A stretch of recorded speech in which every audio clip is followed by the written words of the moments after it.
Salut à tous, alors un petit article de Numérama pour savoir un peu pourquoi Hyundai s'appelle Hyundai et que signifie ce mot en coréen. Alors Hyundai est l'un des plus importants constructeurs automobiles dans le monde, mais savez-vous d'où vient son nom?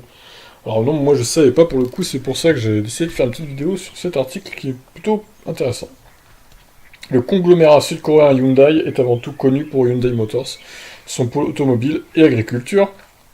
En incluant sa filiale Kia Motors, il fait partie du top 5 des constructeurs mondiaux. Aujourd'hui, presque toutes les discussions liées au groupe Hyundai tournent autour de ces véhicules. Alors là, c'est un exo hydrogène du coup, qu'on voit à l'image là.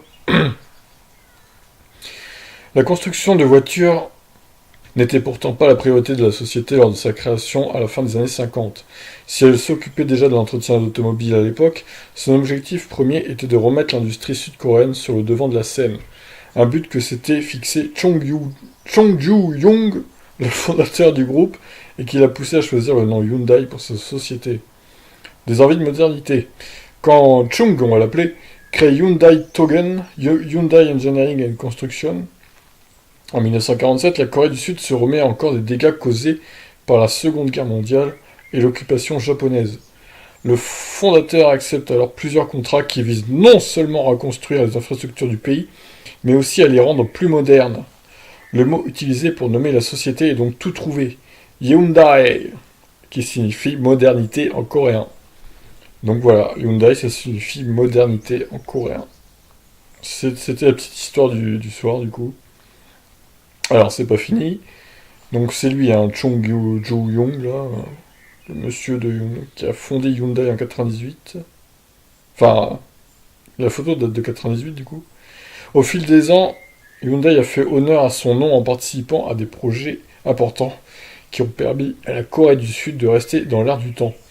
La construction du barrage de la Soyong entre 1967 et 1973, ou la construction de réacteurs pour la centrale nucléaire de Kori entre 1985 et 2016 pour ne citer que. La modernité est également un point central chez Hyundai Motors qui cherche aujourd'hui à développer des voitures électriques plus performantes que la moyenne. Et voilà, c'était la petite histoire de Hyundai du coup, sur son nom, ce que ça signifie en coréen du Sud. C'était plutôt intéressant.